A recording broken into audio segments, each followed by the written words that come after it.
Thank you so much, Peter. I just want to say a word before we are starting this the word school tonight. I think in the light of everything that's going on internationally, there's a lot of changes going on all over the world and a lot of nations, but we as South Africans need to discern and know that there's a focus on us and this country globally now. And I really know that the Lord is calling us as intercessors um, to come and align with Him and to agree with the prayers of Jesus for South Africa and the nations and tribes in our country. And I pray that the Lord will give us wisdom, that we will not step into the snare of the enemy to pray things that promote our culture or our opinions or our perceptions, and that we will make sure that the authority on our lives is an authority that God can use as a voice print of repentance for the place that we are in. So I think it's very serious for us to understand that and to really seek the face of God for what we must pray and how we must pray. But I know it's not a time for us to sit back and be silent. Last week, I said to you that there's a very profound prophetic meaning of the first 10 generations from Adam. And I remember when Apostle Natasha did that in Ariel Gate, I really was in awe to see that even the names of the generations is a prophetic declaration. So I did go and get it for us on the internet, and I just want to name it. Adam, everything started with Adam, a man. Seth, the second one, a man appointed. Enosh, mortal. Kenan, sorrow. Mehalel, the blessed God. Jared shall come down. Enoch, teaching. Methuselah, his death shall bring. Lamech, the despairing. And Noah, rest and comfort. So man appointed mortal sorrow. The blessed God shall come down, teaching, um, and his death shall bring the despairing rest and comfort from God. Isn't that amazing? From Adam, the whole prophetic story of what happened and God's grace that came in to the place of Noah, meaning the ark. That's a reference to the cross of Calvary as well, to bring us rest and comfort. Isn't that just so profound? Anyone that wants to comment on that? Comment on that. Good. We are starting with Genesis 6 tonight. So let's read from verse 1. It came to pass that men began to multiply on the face of the earth, and daughters were born unto them, that the sons of God saw the daughters of men, that they were fair, and they took them wives of all which they chose. Now we need to know that the sons of God is not human people. The sons of God, when you go to the Hebrew, it is Elohim. These are angels that God sent. Now, when you go to the rabbis and their teachings and their revelation, this Elohim is deities, and it is spiritual beings, angels. So the teachings of the rabbis say that God has sent these angels to teach men the ways of God. Now, we know that in the Word, when we look at these, they then saw that the daughters of men were fair. And the word for fair there is beautiful. They are joyful and merry and most pleasant for pleasure.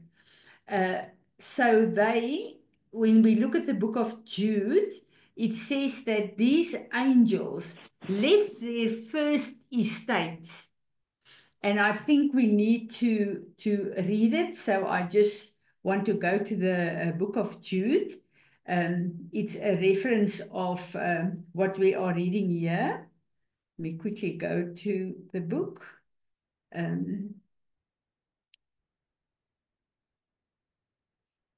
Okay, it says there that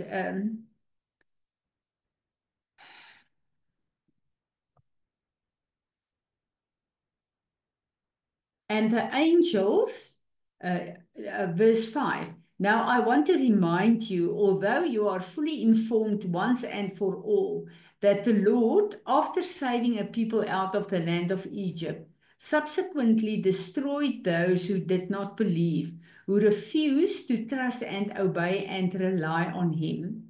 And the angels, who did not keep their own designated place of power, but abandoned their proper dwelling place.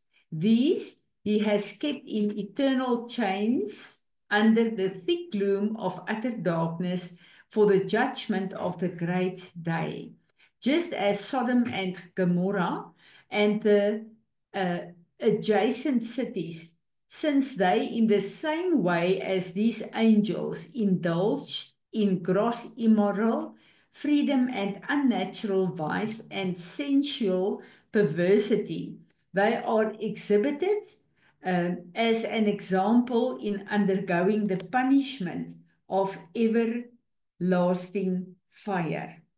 So what happened here? If we go back to Genesis 6, these angels left their first estate, their place of angels, and they sinned to take wives for themselves and to produced Nephilim, the giants that were on earth. So the Lord says that these angels are in chains for the judgment day. But there was such a lot of perverseness, and this also referred to the Sodom and Gomorrah. And it was not only perversion, sexual perversion between demons, between angels and humans, but the perversion also defiled all the animals. There was bestiality and all kinds of like the book of Jude said, immorality in every way that you can think. And the Lord said, my spirit shall not always strive with men, for that he also is flesh. Now, the word flesh here refers to the fallen state of the body. It is bazar in the Hebrew, and it means flesh, the flesh of a person, but also nakedness. Where the fallen state of men were stripped of the glory of God. So the flesh refers to the fallen state of man that was bared from the presence of God, stripped from the presence of God.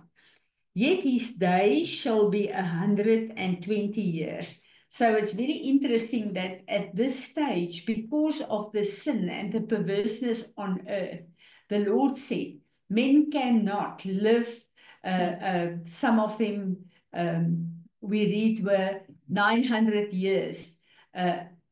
the years just opened them in that fallen state to cause such a lot of sin and perverseness that this brought a fullness of sin all over the earth, and it defiled the earth. There were giants in the earth in these days. Now, the giants we know are the tyrants, but also the Hebrew word is Naphal, where Nephilim also comes from. So they overthrew their present state. And this defiled seed and mixed seed brought forth giants that was not a human of the human race anymore. It's a defiled race. It's a mixed seed that came in the earth in those days. And after that, when the sons of God came into the daughters of men, the sons of God is the angels that came into the human women, and they bear children to them.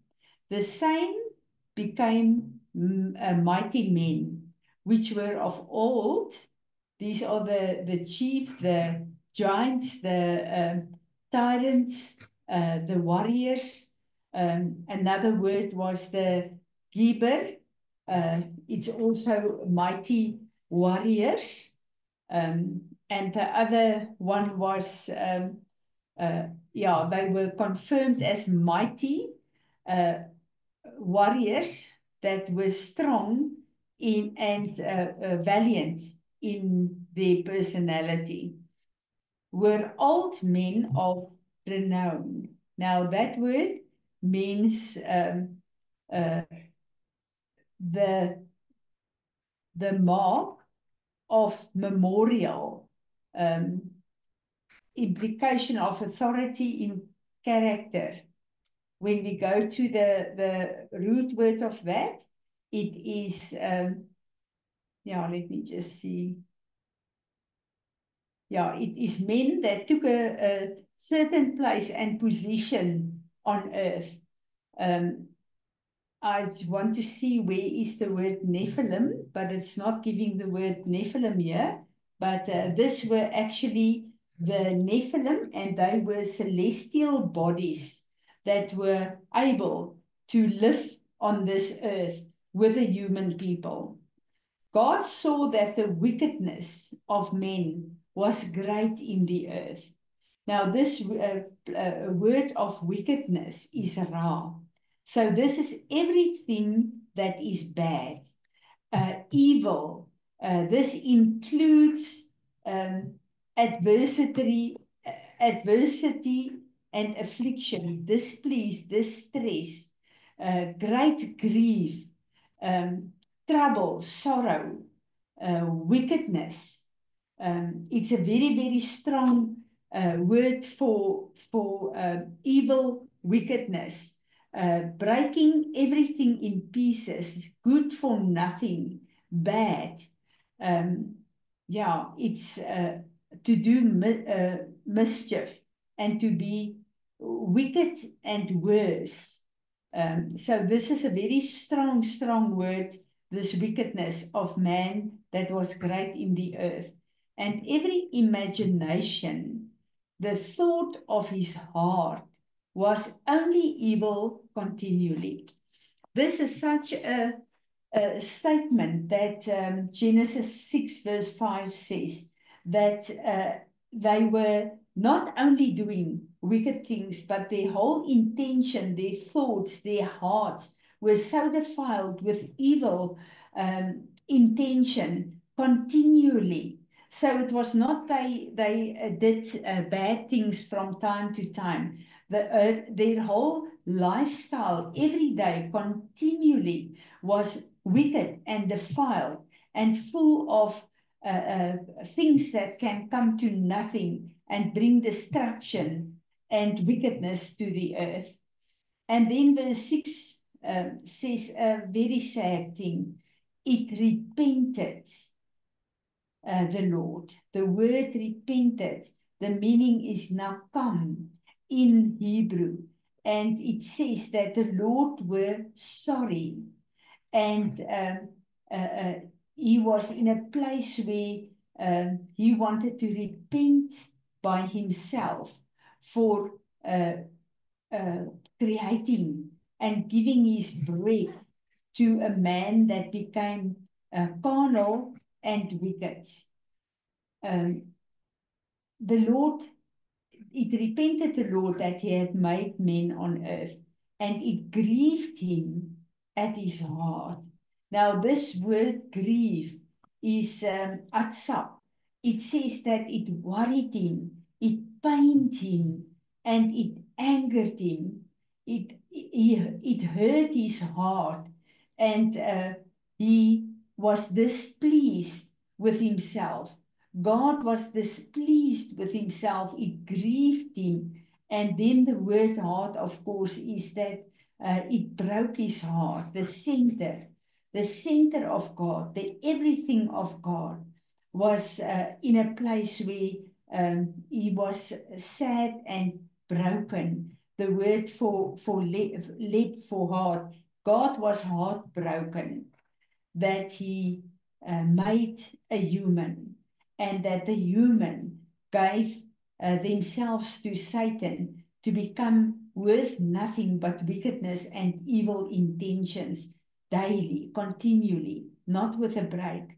When we look at ourselves, sometimes we are sorry that we do bad things, because from time to time we need to go into repentance and to say that we are sorry for what we did. But this was not a once or twice a week thing. This was, the men were so defiled that the continuous walk with God was wicked, and to a place where it broke God's heart, and where God repented that he created us. And the Lord says, I will destroy man. This word destroy means I will utterly wipe out these humans. It's just not to bring judgment to one or two people. This is to wipe out all the humans on this earth, whom I created from the face of the earth, both man and beast, and the creeping thing, the fowls in the air, for it repenteth me that I made them. When we look back at the verse that we read in the book of Jude, we see that it was the perverseness of Sodom and Gomorrah. And this did not only include human beings, it also include bestiality, where humans had sex with animals. So the seed was so defiled. There was such a level of defilement and sexual impurity that God said, I need to wipe everything I created out from the face of the earth. But Noah found grace in the eyes of the Lord. The word for grace is chanan, which means that God was merciful to him because he was clean in his generations. His DNA was not defiled. These are the generations of Noah. Noah was a just man and perfect in his generations. The word perfect in the Hebrew is tamim. This means that he had integrity without blemish. He was still complete, full, and perfect, sincerely, sound, without a spot, undefiled, upright, and holy. Now, this did not mean that Noah never did any sin. He did not lie. He did not, no, it was not that he was a perfect man without sin, but his DNA was not defiled. So his seed, the seed that he carried from his generation, was still pure. There was no sexual immorality. There was no sexual sin. that perverted his DNA. God could use that generational line still for humans to be able to live on this earth without the defilement of their DNA that was mixed with the seed of demons, the seed of Satan. The word of generations just means that this is his family line, his family lineage. So his family lineage was still clean and it was still without defilement of demonic DNA. And Noah walked with God. And this is such an important word. The word is halak. We know this word very good. That means Noah walked with God. Now, when we look at what the first Christians, the first church in Acts, they were not called Christians. It's only later when the word Christians, that's little Christ, the meaning came in for us. The first people were called the people of the way. Now, if we look at that, we look at Jesus. He is the truth, the way, the truth, and the life. He walked this earth to make a way for us, to follow him in his truth, that we can walk into eternal life. So this word for Noah, walk, means that Noah followed in the ways of God. So it is not a understanding that he was without sin, but he followed God. And to follow God means that when you sin, when you do wrong things, you are truly sorry, you repent, and you turn away from your sin and you come back to follow God again. So it's the word that also is used. It's you follow God, but you are walking all along. You come along God and you follow him, but you are with him the whole time. And then important understanding of this word is that a lot of people are passive. They want to stay in one place of comfort. This word, halaks, means a moving, a marching, a journey. You are on a journey with God. You did not reach a destiny where you can sit still. And this is an important understanding that we as born-again children of God in this time space that we are living in, we cannot get into a comfort zone. To follow God means that there's a daily walk out of the principles of God. There's a daily movement. There's a daily working of the word of God in our lives. This is why Philippians 2 verse 12, Paul wrote to the church in Philippi, and he said, daily you must work out your salvation with fear and trembling. We cannot be passive. There must be a daily working of the word of God as we follow God in everything we do every day. This is what the meaning halak is. It's not a passive word. It's a word. It's a verb. We do it daily. There's a daily action and decisions that we make. Another root word from that is yalak, to mean it walk, we walk, but also we carry a course. And this is so important. We don't walk just the walk that we walk. We carry the course. And then we do not only work and walk, but as we walk, we lead for others to follow us. So it's not a walking only for us. It's a walking as Jesus walked the earth. He made a way for me and you to follow. as we walk in his footsteps, we are also, just like Jesus, making a way for people to follow in our footsteps. This is why Paul said, when he wrote in the letters to the congregations, follow me as I follow Christ.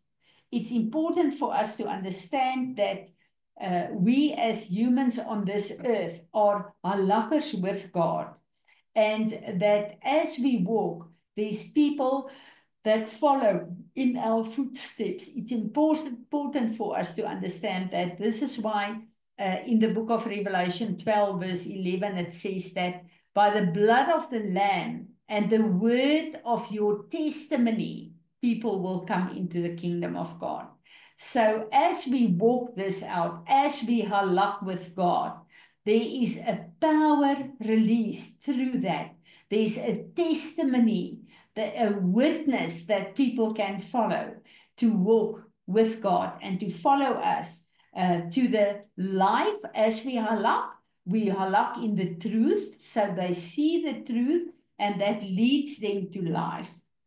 So God has called us to walk with him, to make a way, to have this power of God in and through our lives and the testimony of our lives that people can follow, and that they follow us because they see the fruit and the power of God in our lives.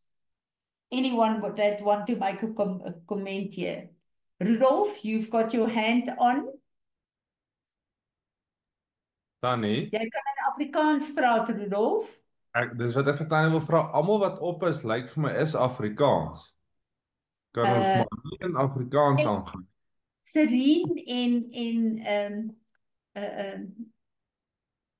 Serene, hulle is in Engels. En veral Brad verstaan nie Afrikaans nie. Okay, Tannie. Serene en Brad? Tannie Fransie, ek verstaan Afrikaans. Okay, Brad, so I can move over to Afrikaans. Asseblief, baie dankie dat jy dit in Engels gedoen het, maar Afrikaans is 100%. Jy kan hoor hoe sukkel ek, Brad, baie dankie. Straat. Wonderlik, Rudolf, dankie dat jy dit gevra het. Is daar enige ander vrae? Maak dit vir julle sin, hierdie plek, dat God het vir Noag gekies, because Noah walked with God. So our walk with God, ons stap met die Here, is so belangrik. Daar's 'n krag in, want soos wat Jesus die weg, die waarheid en die lewe is vir ons, soos ons met God wandel, word ons die weg, die waarheid, die lewe, wat mense na God toe lei met die getuienis van ons lewe. En dit is wat vir Noag gekwalifiseer het. Nie die feit dat hy sonder sonde was nie, maar hy was skoon in sy generasies. Daar was nie demoniese defilement op sy DNA nie. Die saad van sy generasies was nog suiwer. So Jesus kon uit daai bloedlyn uitgekom het. En alles het gegaan, dis hoekom God ook vir die volk gesê het, hulle mag nie met ander nasies trou nie, want die ander nasies se afgodsdiens aan hulle gode het bepaal dat hulle seksuele rituele gehad het, en dit het hulle saad defile, en die bloedlyn van Jesus moes skoon gehou word, en Noag se saad, sy generation, sy familielyn was nog suiwer gewees, so God kon die saad van Jesus om 'n fisiese mens op aarde te word, kon hy gestuur het deur Noag se bloedlyn. Sy bloedlyn was skoon gewees, maar hy het ook met God gewandel, hy het God gevolg. God se instruksies, God se woord het hy gevolg, wat wonderlik was, want hy was gehoorsaam aan God gewees. En baie keer dan kom godsdiens vir ons sê, highlight al die sonde wat nog in ons lewe is. Maar die sonde het Jesus voorgesterf, en daarvoor het ons opregte repentance nodig. Maar God wil ons harte hê om hom te volg. En dit is ons harte wat ons verbind en laat halak met God. Dis my so belangrike begrip hierdie. En dit is vir my so wonderlik om te weet, ons moet met hom wandel, ons moet met hom halak. Noah begot 3 sons, Shem, Ham, and Japheth. The earth was also corrupt before God. Nou, dis baie interessant as ons daarna kyk, die woord hier is shakat, wat beteken die aarde was defile gewees, dit was verwoes gewees, dit was cast off, dit was weggegooi gewees, dit was vernietig, sê die woord, dit was perished, spilled, spoiled, and utterly waste. So, dis so belangrik vir ons om te weet dat die aarde, ons kom uit die aarde uit, het ons gesien in Genesis 1, en ons en die aarde moet saamwerk en vrugbaar wees op aarde om voortplanting en vrug voort te bring. Nou die sonde van die mens, veral die seksuele sonde, het die saad gestort in sonde, en dit het die aarde totaal defile. En ons gaan sien as ons ook veral gaan na Numeri toe en na Deuteronomium toe. Die sonde van die mense defile die aarde tot so 'n plek waar die aarde, die mens, die woord sê, the earth will vomit you out. En wanneer ons kyk na daai ding, dan is dit letterlik die werk van jou hande sal tot niks uitkom nie. Dit sal vrugteloos wees, omdat jy nie daai verbond met die aarde mee het nie. Die aarde is nie meer vrugbaar in God se redemptive purpose vir die aarde nie. Die sonde het die aarde ook kom vervuil. And the earth was filled with violence. Dis vir my so interessant as ons kyk na violence en die betekenis van violence. En ons weet violence het baie te doen met geweld, wat dan uitloop op bloedvergieting en moord en al die goeders wat ons sien. Wanneer daar sonde, veral seksuele sonde is, en daar met die saad van die mens getryd is. Wanneer tryd ons met die saad van 'n mens?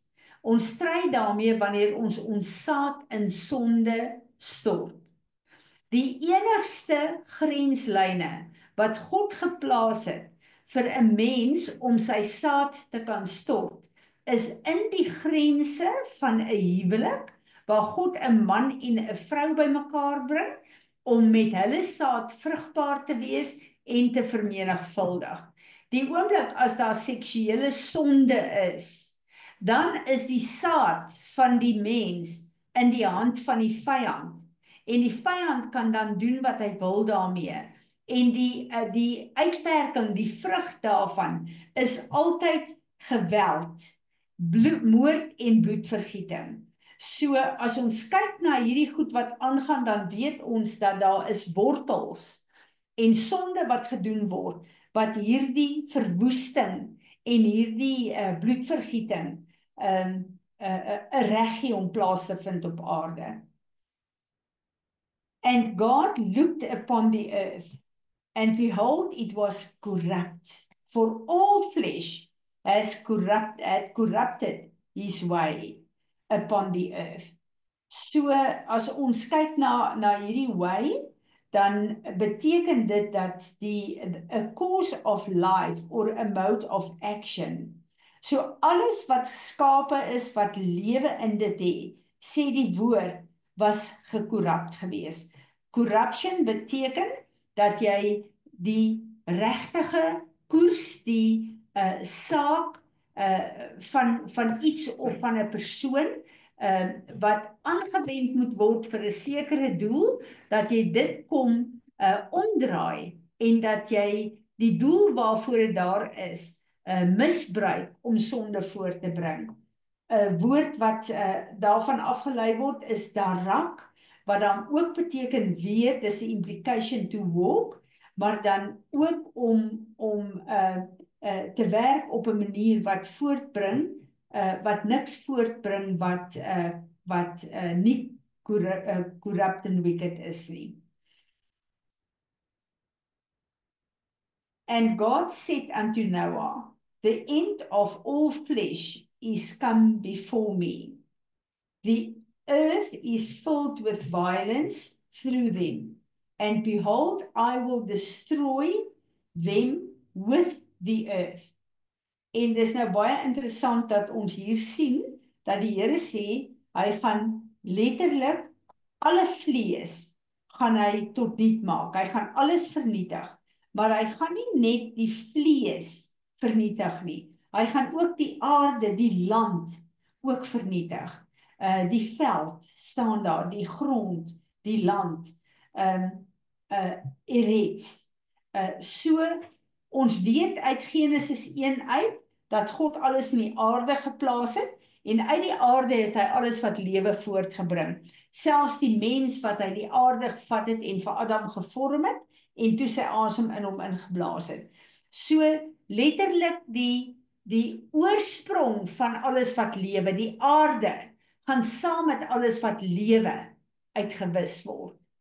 En dit is vir my so 'n interessante, maar 'n diep begrip ook, dat God het die oorsprong van die aarde, wat hy alles wat lewe, se saad ingesit het. Hy het die oorsprong van alles wat begin het, vernietig, saam met alles wat voortgekom het uit die aarde uit wat lewe. So, God het besluit, hy gaan dit alles vernietig. Genesis 6 vers 14, make thee an ark of gopher wood. Rooms shall thou make in the ark, and shall pitch it within and without of pitch. Nou weet ons dat 'n ark is teba, wat dan letterlik soos 'n boks, 'n ark is, wat alles gaan beskerm. Die woord van wood, het ons nou al gesien, verwys na die kruis van Jesus, So, die ark van Noag was 'n verwysing van die kruis van Golgotha, wat dan beteken dat, as ons kyk na Galasiërs 3 vers 8, wat sê, Jesus died on a tree. Die kruis is 'n tree genoem. Hierdie woord is dan weer na tree toe, wat dan beteken dat die ark is die redding van Noag en sy gesin. En ek en jy weet dat die kruis van Golgotha is ons redding. So die ark en Noag was 'n tipe van Jesus en Jesus se bloed en die kruis waar hy ons redding vir ons bewerk het. Die kruis van Golgotha is die versekering en die deur waardeur ek en jy gaan tot ons tot die ewige lewe.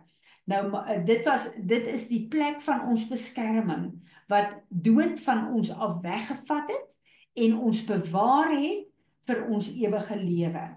Nou, die ark van Moses is presies 'n tipe van die kruis, dis kom hierdie hoed gebruik word, die woord hoed gebruik word, en deur in die ark in te gaan, was Noag en sy gesin beskerm teen die dood, wat al die ander mense op aarde moes deurgegaan het. So dit was 'n tipe van die kruis van Jesus in die Ou Testament. Die woord pitch is dan koffer, wat beteken dit is 'n redemption. So daai pik wat daar omgesit is 'n redemption price. Dit wil sê, dit was letterlik soos 'n trading gewees, 'n sum of money, sê die Hebreë vertaling. So dit was 'n plek gewees van atonement and cleanse, a place of forgiveness, kapar, and merciful, pardon, to pitch, to purge away, to put off, to make, reconcile. As ons kyk na hierdie woord, die ark verwys na die kruis, die pitch verwys letterlik na die atonement, na ons vergifnis, om ons sonde weg te was. So as jy kyk na hierdie twee woorde van pitch en wood, dan sien ons die volle werking van die kruis van Golgotha, wat die ark in die Ou Testament gedoen het. Wat 'n wonderlike profetiese heenwysing van die beskerming van die bloed van Jesus en die kruis wat die deur is om ons van ons gefalle toestand as mense vol sonde deur te laat gaan in daai reconciliation, in daai atonement, waar die kruis van Golgotha ons gered het, ons skoon gewas het en ons toegang gegee het tot die ewige lewe, die oorspronklike plan voor die sondeval gekom het. Is daar enigeen van julle wat ietsie hieroor wil sê?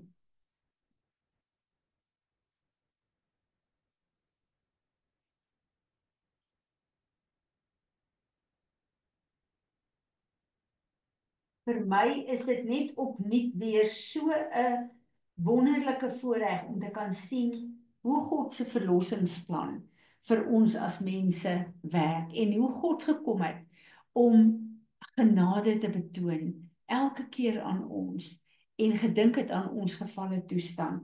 En ons kan nie lewe of oorleef as hy nie gekom het en vir ons 'n pad gemaak het van redding nie. And this is the fashion which thou shalt make of it. The length of the ark shall be 300 cubits, breadth of it 50 cubits, the height of it 30 cubits. And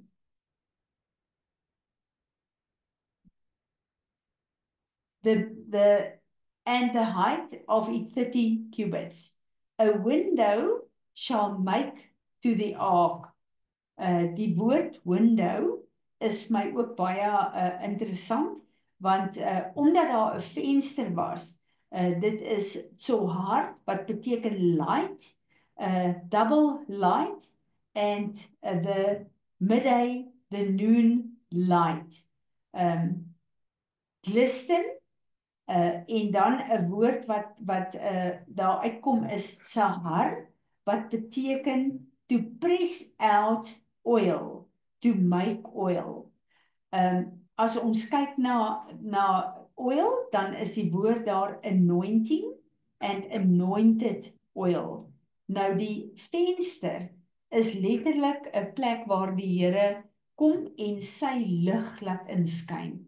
So die ark kon nie sonder God se teenwoordigheid wees nie. En hierdie laat jou dadelik dink aan die woord waar die Here praat oor, wanneer hy praat oor tiendes, sê hy vir ons, ek sal die vensters van die hemel oopmaak vir julle.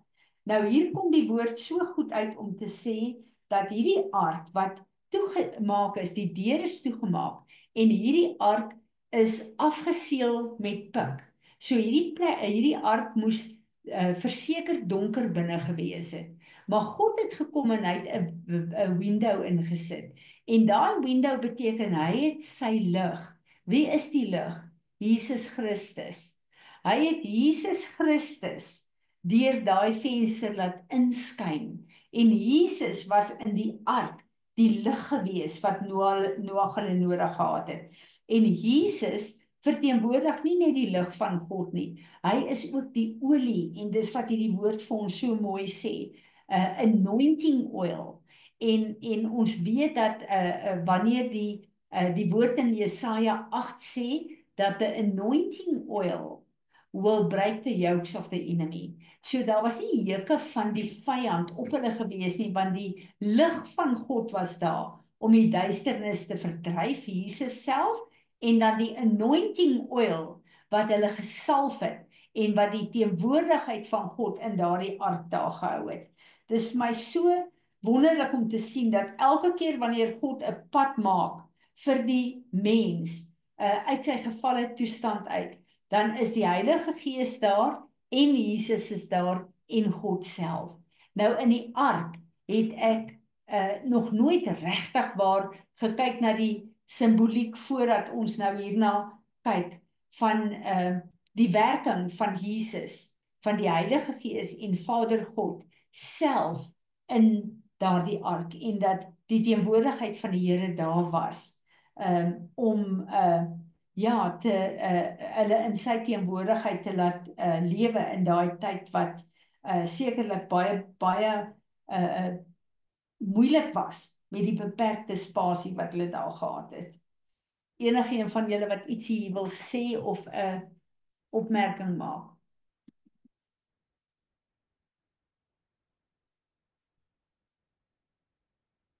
Goed.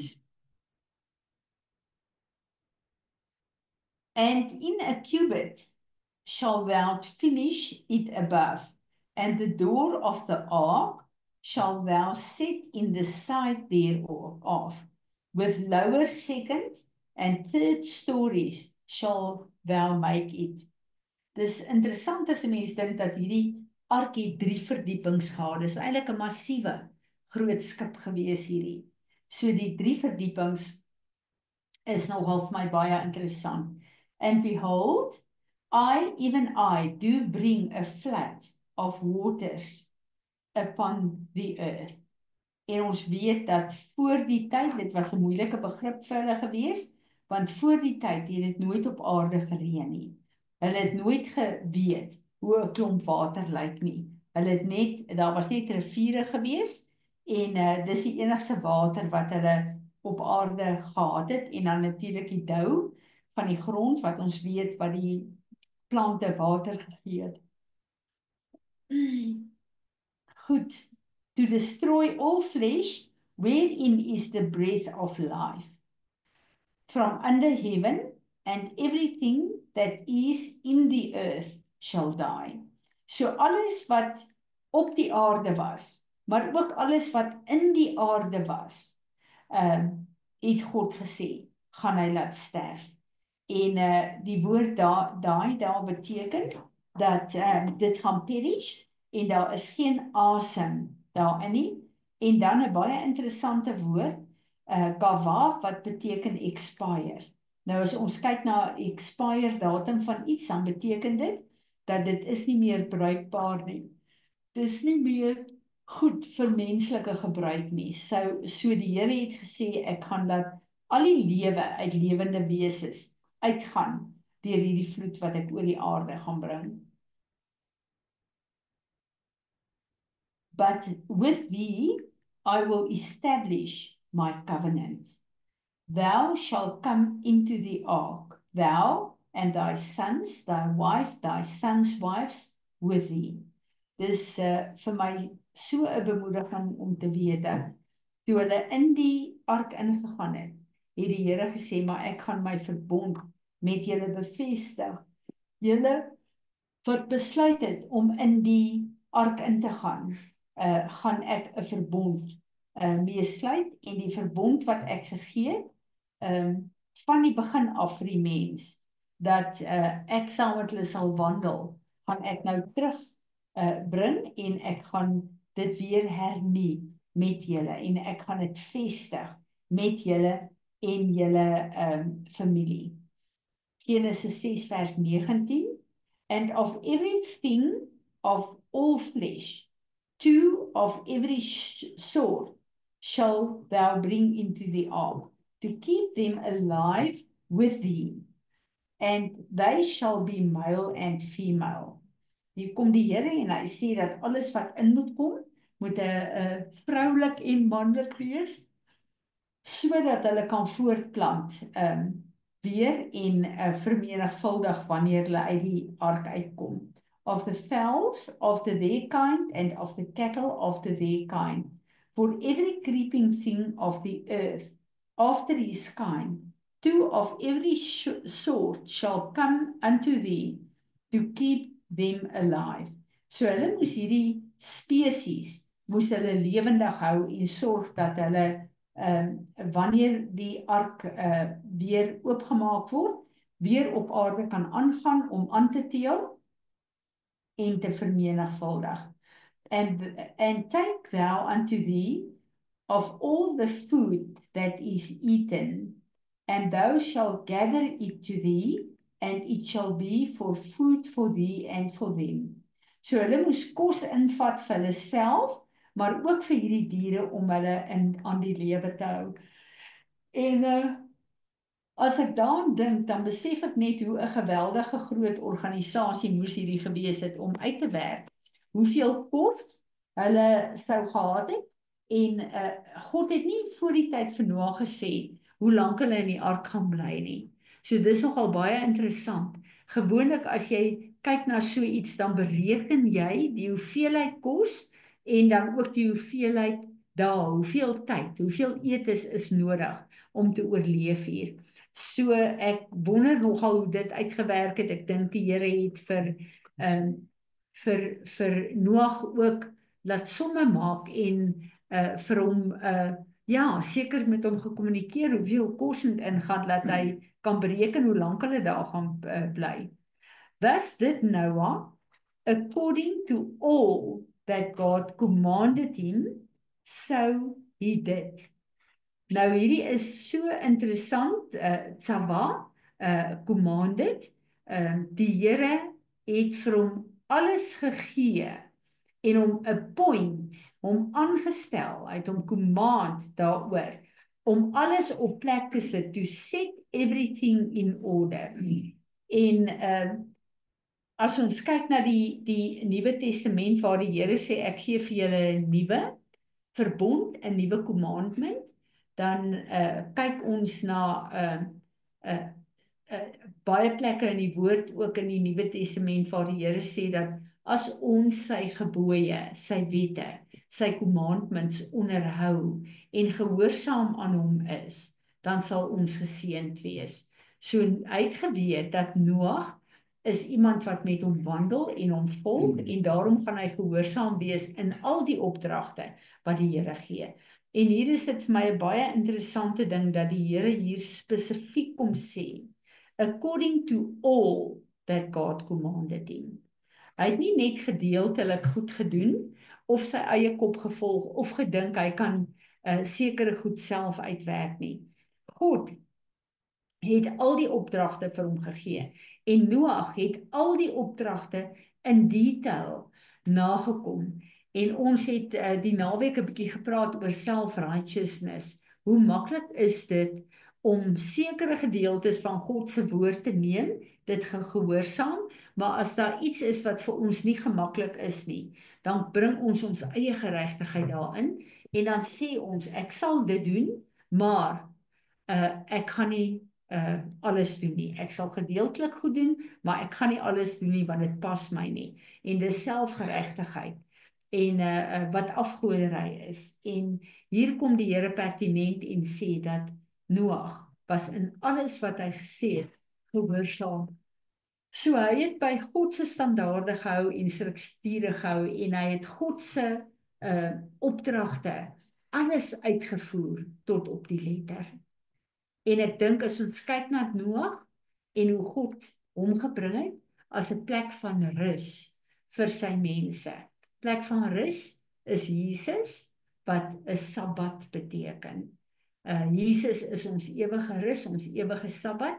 So omdat Noag hom gevolg het en gehoorsaam het in alles wat hy vir hom gesê het om te doen, het hy op 'n plek gekom van rus in die Here.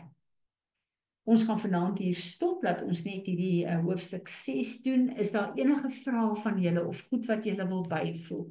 Dis my lekker om bietjie opinies van julle te hoor.